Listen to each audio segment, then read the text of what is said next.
मेरे प्रिय मित्रों, आइए आज की हम चतुर्थ दिवस की बैठक में प्रवेश करें। आज की बैठक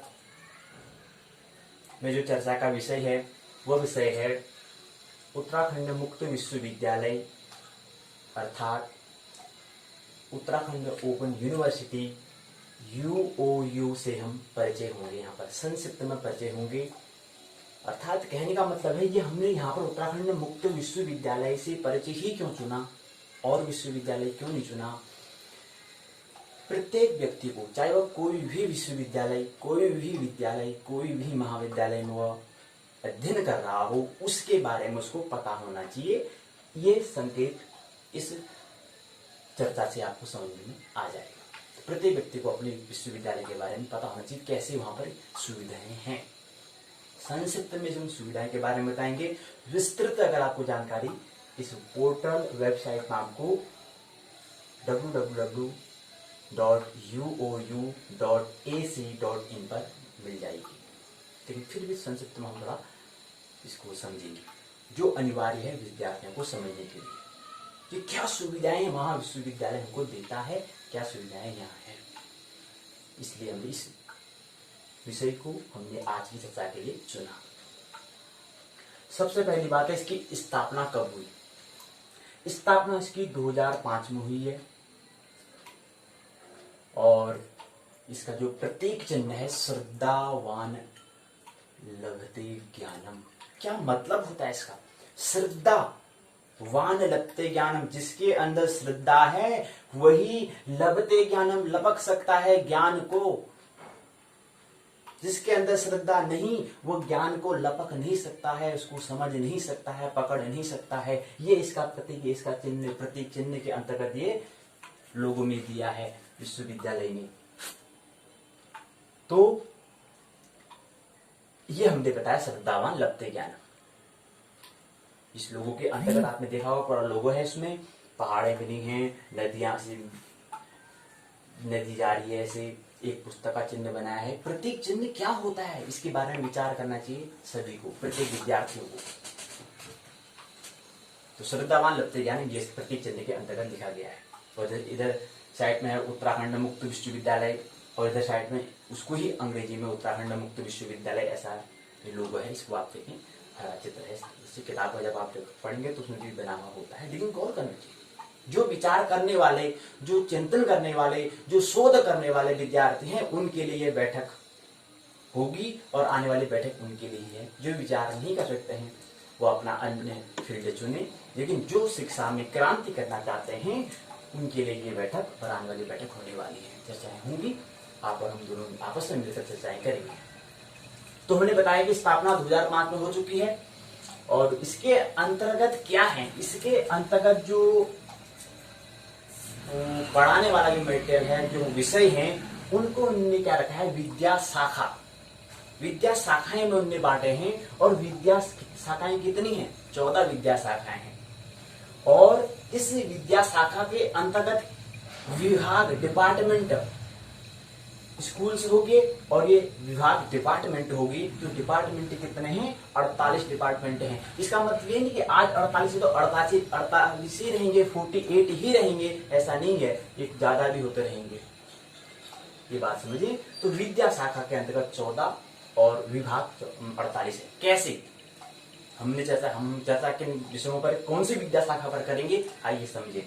तो विद्या शाखा जो है, हमारे जो विद्या शाखा है वह है, जो 14 विद्या शाखाओं के अंतर्गत आती है वह है मानविकी विद्या शाखा। इसके अंतर्गत 2 विभाग आते हैं, 2 डिपार्टमेंट आते हैं। पहला डिपार्टमेंट है ज्योतिष, दूसरा डिपार्टमेंट है संस्कृत। और मानविकी विद्या शाखा के अंतर्गत, इसका मतलब ये नहीं कि 1-2 आ रहे हैं, और भी आते हैं। लेकिन हमारा जो हम यहाँ पर विषय पर चर्चा करेंगे, हमने कहा था कि कल के मैंने बैठक में बताया कि प्रमुख विषय जो है, पिछली बैठक में हमने बताया था कि प्रमुख विषय पर हम यहाँ पर चर्चा करेंगे। तो उसके अंतर्गत ज्योतिष और संस्कृत। और दूसरी विद्या शाखा है सामाजिक विद्या शाखा और इसके इस विभाग के अंतर्गत, इस डिपार्टमेंट के अंतर्गत आता है मनोविज्ञान, साइकोलॉजी, एस्ट्रोलॉजी, संस्कृत और साइकोलॉजी, संस्कृत ज्योतिष, ये चीज एस्ट्रोलॉजी। आने वाले हैं। आइए फिर हम इसको समझते हैं। पाठ्यक्रम, पाठ्यक्रम मतलब होता है ना विवरणिका होती है, उसको हमें पहले समझना चाहिए। तो उसके अंतर्गत हमने क्रेडिट की व्यवस्था की है और उसकी समय अवधि दी है। उसमें बताया है यहाँ जो पाठ्यक्रम है, कौन कौन से पाठ्यक्रम यहाँ पर चलाए जाते हैं। पहला है प्रमाण पत्र, दूसरा है डिप्लोमा, साथ में पीजी डिप्लोमा और स्नातक और स्नातकोत्तर पाठ्यक्रम चलाए जाते हैं। पीजी या स्नातकोत्तर कहते हैं, ये विषय यहाँ पर चलाए जाते हैं। अब प्रमाण पत्र के अंदर कौन कौन से चलाए जाते हैं वो आप स्वयं खोज करेंगे, हमें बताने की आवश्यकता नहीं है। डिप्लोमा पीजी क्या है, ये जो डिप्लोमा आप करना चाहते हैं वो भी आप स्वयं खोज करेंगे, हम आपको नहीं बताएंगे। और स्नातक कौन कौन से विषय हैं ये भी आप स्वयं खोज करेंगे, विद्यार्थी स्वयं खोज करेंगे। और इसके बाद स्नातकोत्तर में क्या कौन कौन से विषय हैं वो आप इसमें खोज कर सकते हैं। जो आपका बेस्ट, जो आपको अच्छा कर सकते हैं उस विषय को चुनें। तो एक क्रेडिट है जो 30 घंटे की होती है। कहने का मतलब है कि एक क्रेडिट के अंदर क्या आता है, 30 घंटे का होता है। मतलब यहाँ पर जो ये क्रेडिट दिया है ना, उसका मतलब ये है कि हाँ कोई व्यक्ति अधिक से अधिक उस अगर एक विषय बनाया है इसको समझने में कितना वक्त लेता है, इस चीज को क्रेडिट की व्यवस्था यहाँ पर की है। तो वो कहते हैं कि अगर प्रमाण पत्र में कोई 6 महीने का अगर कोई प्रमाण पत्र किसी विषय में से प्राप्त, किसी विषय पर प्रमाण पत्र प्राप्त करना चाहता है, उसमें उसको कम से कम 12 और अधिक से अधिक 18 क्रेडिट, अर्थात 12 गुणा 30 और 18 गुणा 30 इतने समय का वक्त लगता है। ये क्रेडिट की व्यवस्था है। और ऐसे यहाँ पर पीजी डिप्लोमा या डिप्लोमा में 28 से 36 एक वर्ष का हो जाता है वैसे। और स्नातक 96 से 100 अर्थात 3 वर्ष हो जाता है। और स्नातकोत्तर हो गया 60 से 96, तो ये 2 वर्ष का होता है। ऐसी व्यवस्था की गई। और दूसरी बड़ी बात यहाँ पर हमने कहा कि ये क्या है, उत्तराखंड मुक्त विश्वविद्यालय उत्तराखंड के अंतर्गत अस्तित्व में तो 2005 में आ गया है। तो एक ही मुक्त विश्वविद्यालय है उत्तराखंड के अंतर्गत। और अंतर्राष्ट्रीय में कौन है, इग्नू में, इंदिरा गांधी राष्ट्रीय मुक्त विश्वविद्यालय देश की अगर बात करें। और यहाँ पर क्या है, उत्तराखंड मुक्त विश्वविद्यालय, क्योंकि हम उत्तराखंड के निवासी हैं तो उत्तराखंड मुक्त विश्वविद्यालय की बात करें। और दूसरी बात है, जो उत्तराखंड मुक्त विश्वविद्यालय इनकी जो सामग्री है, पढ़ने की सामग्री व्यवस्था बहुत अच्छी है। ये है कि अगर कोई व्यक्ति के पास अगर किताब अगर बाई चांस नहीं है, उसके पास किताब उपलब्ध नहीं है, तो वह उसके पास मोबाइल, आजकल तो प्रौद्योगिकी का तकनीक हमें सारा लेना चाहिए, तो फोन के माध्यम से वह इसकी ई बुक, इसकी PDF निकाल सकता है। और काफी कम 2-3 MB में। जो पढ़ने वाले विद्यार्थी वो खोज करें, देखें विश्वविद्यालय में www.uou.ac.in पर खोज करें। इस पर खोज करोगे, ऐसी अन्य संस्थान है जिसको शिक्षा के क्षेत्र में शोध आगे करना है, वो खोज करें, देखें, व्हाट्सएप इत्यादि इसमें समय व्यतीत न करें। तो ये है पाठ्यक्रम हमने बताया। तो क्षेत्रीय केंद्र 8 केंद्र हैं। एक केंद्र हल्द्वानी MBPG कॉलेज भी आता है। तो 8 ऐसे क्षेत्रीय केंद्र हैं जैसे हल्द्वानी। और जो हमने कहा ना, जो पाठ्य सामग्री है वो पाठ्य सामग्री को बोलते हैं स्व अध्ययन सामग्री, सेल्फ लर्निंग मटेरियल बोलते हैं। इसको संक्षिप्त में व्यक्त करते हैं SLM। तो विश्वविद्यालय के अंदर जाओगे तो वहां दिख जाएगा वो पूरा व्यवस्था। और दूसरा विश्वविद्यालय कहता है कि अगर यहाँ पर जो मूल्यांकन, जब हम एग्जाम दोगे, एग्जाम आप विद्यार्थी दोगे, तो वहां पर मूल्यांकन जो मूल्यांकन जो होगा पृथक हम मूल्यांकन करते हैं। एक जो सत्र कार्य की लिखित परीक्षा जो हम कल ही बात की थी, तो उसके अंतर्गत ने कहा, कहते हैं कि 20% तो जो अगर पूरा अगर 100% अगर होगा जो प्रमाण पत्र या डिप्लोमा डिग्री जो भी करोगे, डिग्री की बात हम कर रहे हैं यहाँ पर स्नातक में, तो वह 20% सत्र कार्य से होता है और 80% लिखित परीक्षा से होता है। लेकिन 20% में आपको कम से कम 35% आपको क्या है अंक लाने हैं, अर्जित करने होते हैं। और लिखित में भी कम से कम 35 लाने होते हैं। तो 35 यहाँ हमें स्वयं करना। यहाँ ऐसा नहीं कि दोनों को मिलाकर 35 वाला नहीं है, यहाँ पृथक लिखा है, स्पष्ट शब्दों में लिखा है, पृथक आपको क्या है यहाँ पर उसमें अर्जित करने हैं। यहाँ पर 20 में से अगर 20 अंक से हमें उसका जो 35% जो अंक आएंगे वो कम से कम आपको प्राप्त करना, अलग से यहाँ अलग से आपको पास होना पड़ेगा, यहाँ अलग से पास होना पड़ेगा, ये चीजें। तो अब यहाँ पर एक बात आती है कि 2 विभिन्न पाठ्यक्रमों में हम यहाँ पर प्रवेश ले सकते हैं, लेकिन एकदम से एक ही साथ नहीं ले सकते हैं। पहले आप 1 साल का उसको कर लो, उसके बाद फिर अगले साल में आप उसकी दूसरा डिप्लोमा है डिग्री कर सकते हैं और प्रमाण पत्र भी कर सकते हैं। और दूसरी बात ख्याल रही, ऐसा नहीं कि आप डिग्री है तो दूसरी भी डिग्री कर लेंगे, ऐसा नहीं है। डिग्री प्लस या डिप्लोमा होगा या प्रमाण पत्र होगा, ये सुविधा है, 1 साल के बाद आप कर सकते हैं। विश्वविद्यालय के प्रवेश 2 सत्रों में होते हैं और उसके अंतर्गत एक सत्र है जनवरी से दिसंबर और एक है जुलाई से अगले जून तक होता है, जुलाई का सत्र होता है, ऐसा होता है। और इसके अंतर्गत सेमेस्टर की भी व्यवस्था है, अर्धवार्षिक की व्यवस्था है। बाकी आप वहां पर यहाँ पर जाकर स्वयं खोज सकते हैं, स्वयं दे सकते हैं। तो ये बातें हमने बताई। और तीसरी बात एक हमने बताया कि सत्र कार्य में जो है वो भी 6 क्रेडिट का होता है, अर्थात 180 घंटे का होता है। ठीक है, बाकी यहाँ से आप इससे आप गणना कर सकते हैं। और श्रेणी की भी बात यहाँ पर संक्षेप में बताते हैं। क्योंकि प्रथम श्रेणी जो है 60 से ऊपर वो प्रथम श्रेणी में आता है। द्वितीय श्रेणी में जो है 60 और कम से कम 45 तक, जो 45 से ऊपर और अधिक से अधिक 60% तक वो द्वितीय श्रेणी में आता है। और कम से कम 35 से ऊपर से कहाँ तक 45 तक वह तृतीय श्रेणी में आएगा। उसके हम कहेंगे यार फर्स्ट डिवीजन आती है, सेकंड डिवीजन आती है, थर्ड डिवीजन आती है। इसके बारे में संक्षिप्त बताया है, लेकिन ये स्नातक स्तर पर है। ऐसे ही परास्नातक स्तर पर होता है। प्रथम जो होता है वो कम से कम 60 से ऊपर और कम से कम 48 और 48 से ऊपर, कम से कम 60 अधिक से अधिक 60 तक वो द्वितीय श्रेणी में आएगा। और कम से कम 35 अधिक से अधिक 48 वो तृतीय श्रेणी में आएगा, अर्थात थर्ड डिवीजन की होती है। फर्स्ट डिवीजन, सेकंड डिवीजन और थर्ड डिवीजन, ये हम बात कर रहे हैं डिवीजन की। तो ये बात हमने की। अब उसके बाद एक आता है कि यहाँ के जो कुलपति कौन है। कुलपति हैं OPS नेगी, अर्थात ओम प्रकाश सिंह नेगी हैं। ओम प्रकाश सिंह नेगी जी हैं, उसको संक्षिप्त में OPS नेगी कहते हैं। और कुलपति को इंग्लिश में कहते हैं वाइस चांसलर।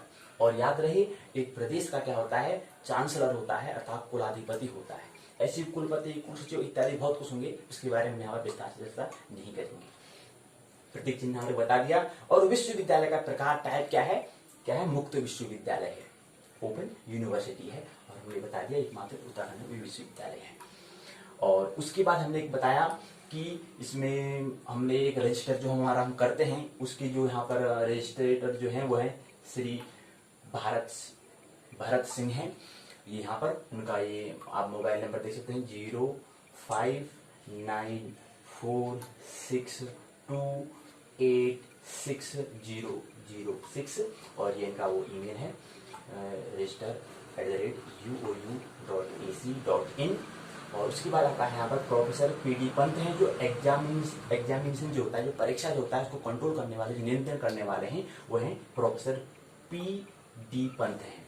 उनका नंबर है 9411597195। और इनका जो ईमेल है वो है PD पंत, जो उसका वेबसाइट है @uou.ac.in।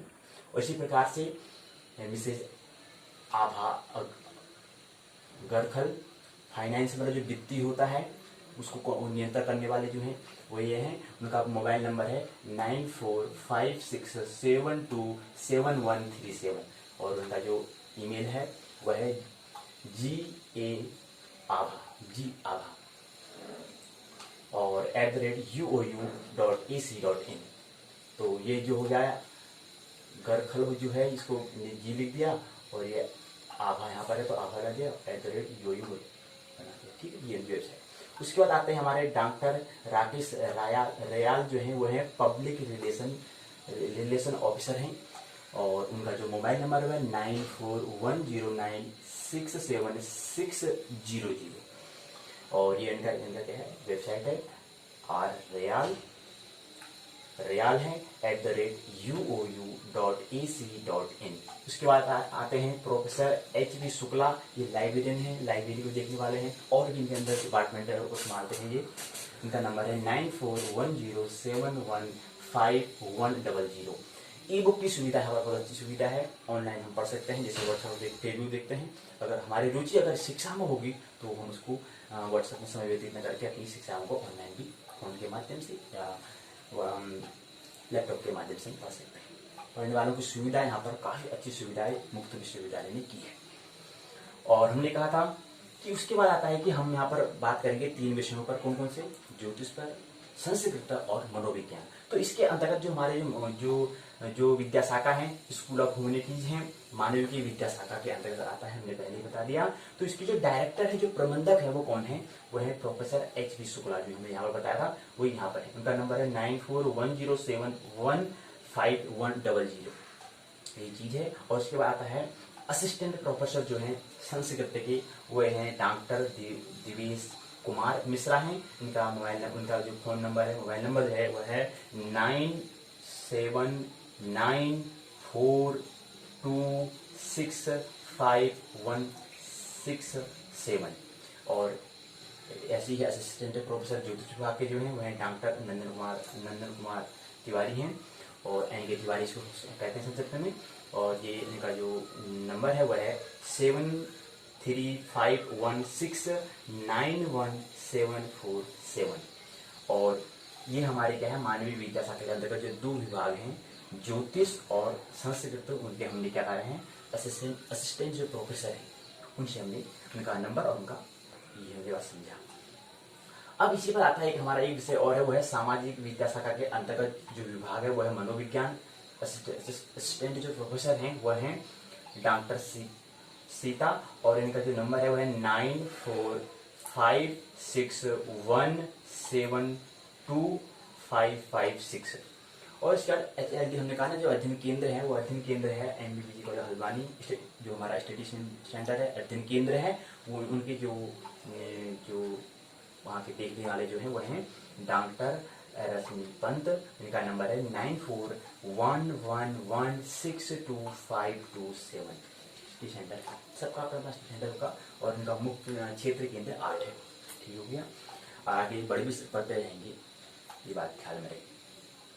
तो मैंने बता दिया, ठीक है। इसमें परीक्षा, और यहाँ पर एक चीज हमें बताना जरूरी है, वो है कि 2 सत्र जब हम इसका एग्जाम जब हम प्रवेश करते हैं, उसी समय हमारा क्या होता है, जो मुख्य परीक्षा होती है, उसी समय क्या करते हैं, परीक्षा का आवेदन भी उस समय कर लेते हैं। और दोबारा हम ऐसा आवेदन नहीं करना होता है, जैसे हम अन्य कॉलेजों विद्यालयों में करना होता है, जैसे MBBG कॉलेज है वहाँ करना होता था, लेकिन यहाँ ऐसा नहीं है। जब हम जिस दिन हम प्रवेश लेंगे, उसी के साथ हमारा परीक्षा का जो शुल्क होता है, आवेदन होता है, उसी साथ हम कर लेते हैं एक साथ। लेकिन ख्याल है, ये मुख्य परीक्षा के लिए, बैक या अपने इम्प्रूवमेंट जो नंबर है, जो बैक परीक्षा होती हैं, उनके लिए नहीं है, उनको तो करना होता है। लेकिन मुख्य परीक्षा के लिए ऐसा दोबारा आवेदन करने के लिए एक ही साथ दोनों आवेदन एक साथ करने होते हैं, ये बात है। और टोल फ्री नंबर है 180018040025, एडिशन 059462860002, एग्जाम 915946286022। बुक्स अगर हमें लेनी है और बुक्स हम अगर नहीं आ पा रहे हैं, तो इस नंबर पर हम कॉल कर सकते हैं। वो है 915946286001। अगर अन्य चीज जो करनी है, उसके लिए नंबर है, वो है 915946286000। ठीक है। और अगर हमें कॉल करना है, उसका भी वक्त होता है, वक्त दिया है, समय दिया है, टाइमिंग दी है, 10 बजे सुबह 10 बजे से लेकर के शाम के 5 बजे तक हम कर सकते हैं, और मंडे टू फ्राइडे, सोमवार से शनिवार तक। और ये अब यहाँ पर एक बात आती है कि जो विश्वविद्यालय है मुक्त विश्वविद्यालय जो है, उत्तराखंड मुक्त विश्वविद्यालय है, यहाँ पर आपने कभी सुना होगा, आपने कभी जब रिजल्ट में गौर किया होगा, तो वहाँ पर व्यक्तिगत और संस्थागत चीज होता है, रेगुलर और प्राइवेट हम नाम सुनते हैं। तो यहाँ पर क्या है, व्यक्तिगत। ये अंतिम बात कहता हूँ, फिर अपनी बात को पूर्ण कर देता हूँ। तो ये यहाँ पर क्या है, व्यक्तिगत और संस्थागत, आपको थोड़ा पता होना चाहिए। तो व्यक्तिगत से ही व्यक्तित्व बनता है, अर्थात कहने का मतलब है, संस्था कोई भी हो, कोई भी संस्था हो, किसी को पूर्ण ज्ञान, पूर्ण उसके अंदर हुनर को बाहर नहीं निकाल सकते, केवल एक माध्यम होती है। चाहे यूट्यूब हम जो चैनल जो माध्यम है, ये भी एक माध्यम का काम करेगा, लेकिन अंदर जो हमारा हुनर है, वो हमें खुद निकालना होता है। इसलिए इसका व्यक्तित्व, इसलिए संस्थागत से व्यक्तित्व नहीं बनता है, किससे बनता है, व्यक्ति से ही व्यक्तित्व बनता है। एक व्यक्ति अपने आप को खुद जानेगा, कहने का मतलब है, एक कवि, वह कवि को हम प्रशिक्षण नहीं कर सकते, उसको वो खुद इसके अंदर जो हुनर है वो खुद निकालने का एक माध्यम, उसके अंदर जो हुनर है उसको बाहर निकालने का काम कर सकता है कौन, शिक्षा या विश्वविद्यालय जो संस्थान है कर सकते हैं, लेकिन अंदर उसमें होना चाहिए वही यहाँ पर व्यक्तित्व की हम बात कर रहे हैं। तो व्यक्तिगत ही हमें करना होता है। अगर आपका हमें अपना विकास करना है तो हमें ही सोचना है, हमें ही चिंतन करना है, विश्वविद्यालय नहीं। विश्वविद्यालय एक माध्यम है, हमें खुद अध्ययन करना होगा, खुद हमें सोचना होगा हम अपने जीवन को कैसे बेहतर बना सकते हैं, इसके बारे में विचार करना होगा। मुझे आशा करता हूँ कि आप विचार करेंगे और आनंद महत्वपूर्ण जीवन जिएंगे, ऐसी मैं आशा करता हूँ। मानने की बात कोई जरूरत नहीं है, अपने विचार चिंतन करें, बस मेरा काम हो जाता है, ड्यूटी पूरी हो जाती है। मेरी बातों को इतने प्रेम पूर्वक शांति पूर्वक सुना, बहुत बहुत अनुग्रहित हूँ। अंत में सबके भीतर बैठे हुए परमात्मा को प्रणाम करता हूँ, मेरा प्रणाम स्वीकार करें। और कल की बैठक में हम आने वाले जो पाठ्यक्रम है उस पर हम चर्चा करें। और तब तक के लिए धन्यवाद।